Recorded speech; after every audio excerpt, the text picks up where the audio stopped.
I am Rabbi Jonathan Katz. You've probably heard that I am the new chaplain for the Aviva, Anshin, Benderson campus, and I'm pleased to have this opportunity to introduce myself.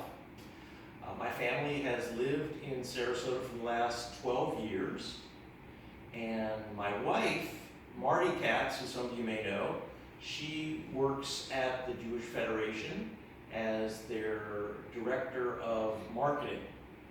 My daughter, Emma, is on her way to Florida State next weekend, and we're kind of concerned about what that's going to be like in the age of COVID, just like you're probably pretty interested in knowing what the future is going to be for you, as we all are, with the pandemic.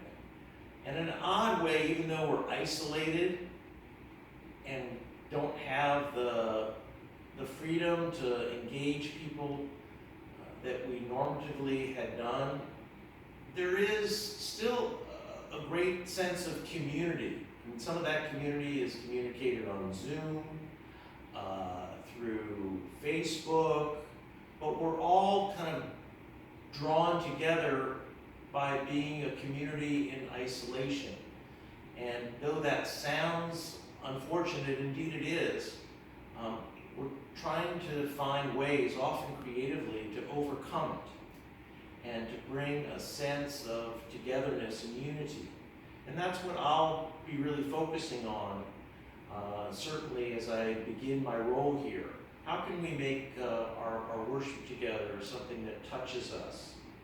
Our words of inspiration, our programming, our counseling, all of these are kind of avenues that I think, in spite of COVID, we can utilize to bring still a sense of meaningful engagement. I am originally from Cincinnati, Ohio, if there are any Ohioans out there. And some of you may know me because I have filled in as a rabbi on some Saturday mornings the last few years. But I graduated from Miami University in Oxford, Ohio, and then I rode my bicycle, would you believe, from Toledo, Ohio to Seattle, Washington. And it was pretty tough, but I think I made it tougher because I was riding against the wind. Don't ask me why I did that, but 3 friends of mine from college eventually made it to Seattle, and I stayed there for a year. I worked in a restaurant called Matzah Mama's, which was kind of a funky Jewish deli, and I got residency in University in Washington, and I began a program in public policy at the University of Washington in Seattle. I've always been interested in community development and city planning and how we can cultivate more positive human relationships in the way we design our neighborhoods and our towns and cities. But after beginning that program, I really became interested in what we mean by community development. And ultimately, I know this sounds simple, but may sound simple, but we're in community by virtue of the fact that we were created by the same maker.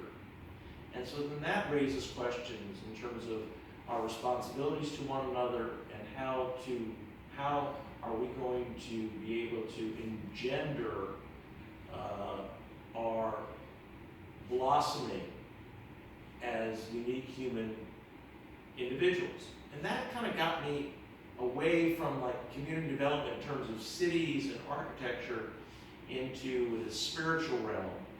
And I thought to myself, well, that's kind of what a rabbi does. A rabbi is a community developer through learning, through the excitement and possibility of spiritual engagement. And that's when I decided to go to rabbinic school, which I did. The first year was spent in Jerusalem as part of the Reform movement of Judaism's rabbinic program. And then I went to Los Angeles for 2 years and then to New York I'm already an itinerant rabbi and haven't even graduated rabbinic school.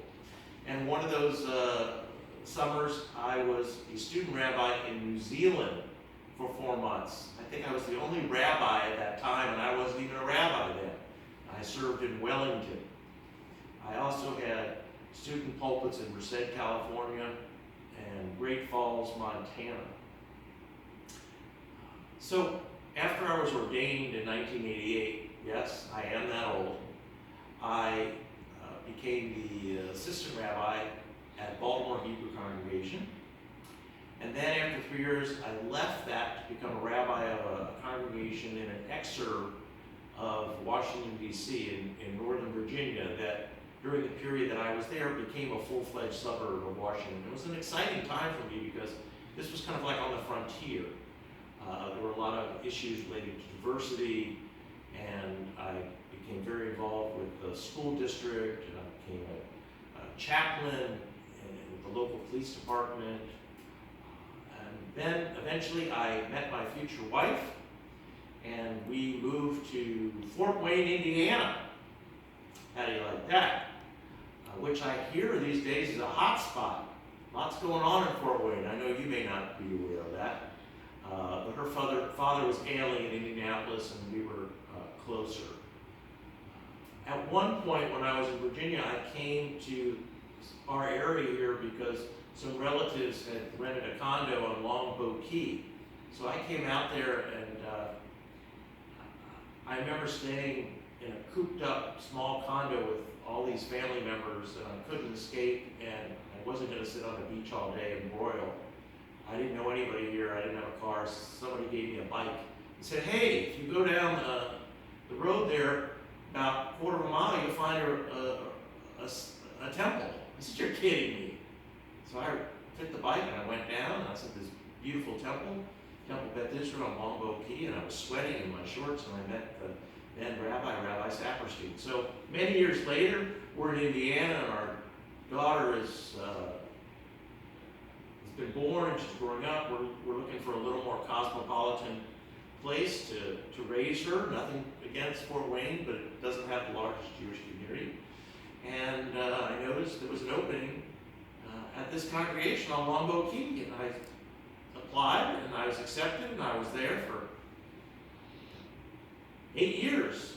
And then I became community chaplain through the auspices of JFCS, and now I am serving as Aviva chaplain as part of my role with that agency. So I'm really happy to be with you, and I hope that we will explore aspects of Judaism together in fruitful ways, and I am preparing kind of our own personalized high holiday worship booklets that will be printed. But you have to let me know if you're interested in having one, because we don't want to make so many and then not be used.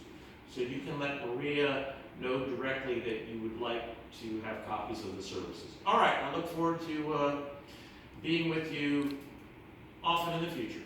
Take good care.